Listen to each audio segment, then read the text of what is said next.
সন্ধ্যা হয় ঠিক এই সময় ট্রেন বেনাপোল এসে পৌঁছালো।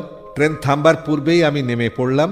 একজন যাত্রীর সাথে পরিচয় হলো। তাকে বললাম আমার মালগুলি পাকিস্তানের কাস্টমস আসলে দেখিয়ে দেবেন, আমার একটু কাজ আছে, আসতে দেরিও হতে পারে। অন্ধকার দেখে একটা গাছের নিচে আশ্রয় নিলাম। এখানে ট্রেন অনেকক্ষণ দেরি করলো। গোয়েন্দা বিভাগের লোক ও কিছু পুলিশ কর্মচারী ঘোরাফেরা করছে, ট্রেন দেখছে তন্ন তন্ন করে। আমি একদিক থেকে অন্য দিক করতে লাগলাম। একবার ওদের অবস্থা থেকে ট্রেনের অন্য পাশে গিয়ে আত্মগোপন করলাম। ফাঁকি আমাকে দিতেই হবে। মন চলে গেছে বাড়িতে। কয়েক মাস পূর্বে আমার বড় ছেলে কামালের জন্ম হয়েছে। ভালো করে দেখতেও পারি নাই ওকে। হাসিনা তো আমাকে পেলে ছাড়তেই চায় না। অনুভব করতে লাগলাম যে আমি ছেলে মেয়ের পিতা হয়েছি। আমার আব্বা ও মাকে দেখতে মন চাইছে। তারা জানেন লাহোর থেকে ফিরে নিশ্চয়ই একবার বাড়িতে আসব। রেণু তো নিশ্চয়ই পথ চেয়ে বসে আছে।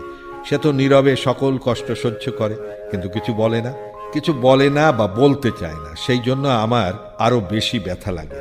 মৌলানা সাহেব, শামসুল হক সাহেব ও সহকর্মীরা জেল অত্যাচার সহ্য করছেন।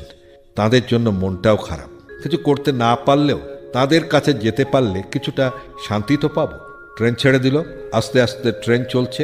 আমি এক দৌড় দিয়ে এসে ট্রেনে উঠে পড়লাম। আর 1 মিনিট দেরি হলে উঠতে পারতাম কিনা সন্দেহ ছিল। ট্রেন চলল। যশোরেও হুঁশিয়ার হয়ে থাকতে হবে। রেল স্টেশনে যে গোয়েন্দা বিভাগের লোক থাকে আমার জানা আছে। যশোরে ট্রেন থামবার কয়েক মিনিট পূর্বেই আমি পায়খানায় চলে গেলাম, আর ট্রেন ছাড়লে বের হয়ে আসলাম। একজন ছাত্র আমার কামরায় উঠে বসে আছে। আমি পায়খানা থেকে বের হয়ে আসতেই আমাকে বলল, আরে মুজিব ভাই।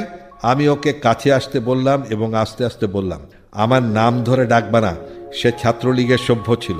বুঝতে পেরে চুপ করে গেল। অনেক যাত্রী ছিল, বোধহয় কেউ বুঝতে পারে নাই।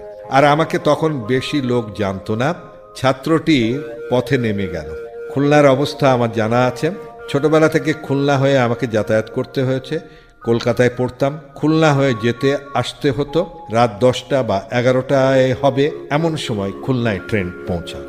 সকল যাত্রী নেমে যাওয়ার পরে আমার পাঞ্জাবি খুলে বিছানার মধ্যে দিয়ে দিলাম। লুঙ্গি পরা ছিল।